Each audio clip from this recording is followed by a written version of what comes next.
and just kiss you. Fei Chang Ni Hao everybody, and welcome to another video. Last week you heard me talk about how Shanghai has made me a worse person, and I talked about the plastic bananas and all the recycling that doesn't happen, and I do complain about that a lot, but in the end life in Shanghai has made me a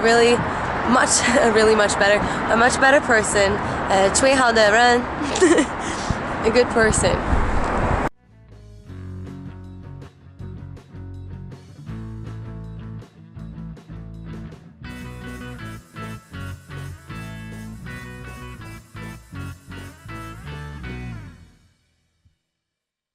In a way, it doesn't really matter where you go when thinking about those things. As long as you go somewhere where you are perhaps the minority or where you don't speak the language, you will have to learn, you will have to adapt, you will have to grow. So learning Chinese is something that I've been trying to do, and I highly recommend everybody to give it a try. And it has helped me a lot because it opens so many doors. Because you can communicate with locals, and so for Shanghai specifically I would say that it is really great because you distinguish yourself from foreigners who don't try, and people appreciate it that much more because you don't necessarily have to know Chinese to survive here, but of course it helps so much. It makes your life easier, it makes everybody else's life easier too if you speak their language, and it shows that you're willing to integrate and connect with people. So besides that, Chinese is a very useful language, so I think that no matter what happens after this year, if I go back home or stay, it will have been good to learn. 我中文越来越好. Shanghai specifically is a city that is full of people from all over the place. It is a city that has more people than any other city, and therefore it has a variety of people. You can say, oh, everybody is just Chinese, but China is really big.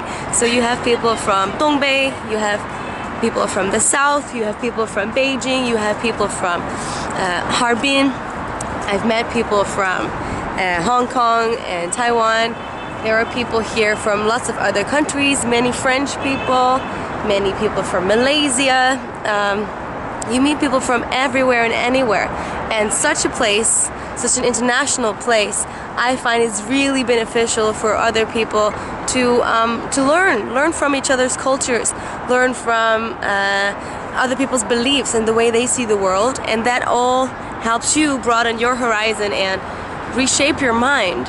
Because before I came to Shanghai, I actually already prided myself, thought of myself as a very open-minded person. You know, I'm from the Netherlands, where gay marriage was invented in 2001. We were the first. We are very open-minded towards sex, towards race, you name it. So I was proud of that, but then I came here and I realized, wow, some people really do have very different views, and they're all quite interesting. And as long as you're open to listen to other people and communicate, you learn from them a lot.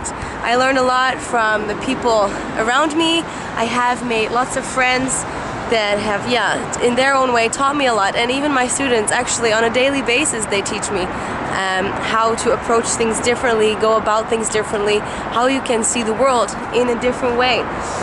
Maybe the Chinese perspective has become more easy to understand for me now. Some people have very communist views, other people have very conservative views when it comes to marriage, and it just shows you that some things need time, but also shows you that other cultures put emphasis on different values than your culture that is more individualistic. Here it is more about family, for example, and instead of thinking, oh, that's so different, that's weird, that's wrong, I am really open to hearing about it, right? Not one culture is better than the others, it's just different. So I feel that, especially because I've made friends that are not foreigners in Shanghai, but locals, or not locals, but Chinese, I think that really helps. So when you go somewhere, when you live abroad, I mean, that's a great experience anyway. I will always recommend people to do that. Keep traveling, but not just traveling, actually living somewhere so that you can experience that country for yourself and actually feel what it's like and understand it better. But also integrate with the people, communicate with the people from there, because then you'll understand so much more. I do notice that there are foreigners here. I always name the French, but it's true for many of the English.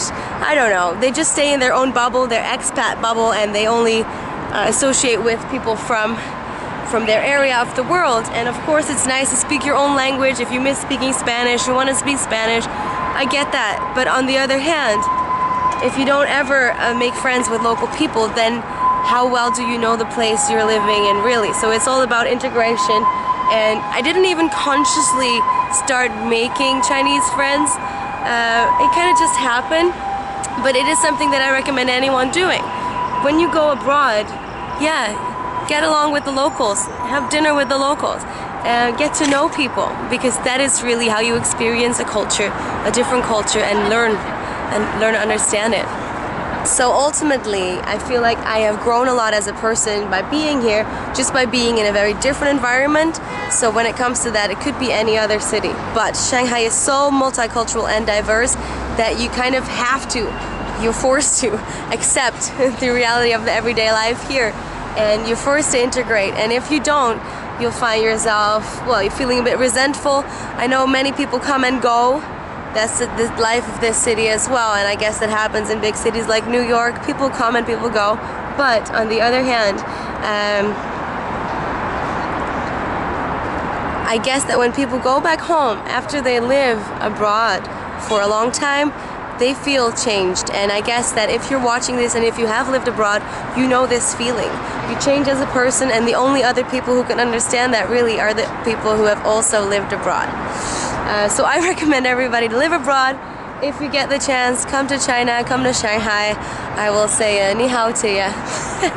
I will continue learning after Chinese New Year. I'll get back on my Chinese. I will also, yeah, perhaps get back to dating because I feel that the year of the single dog is over now and it's going to be the year of the pig.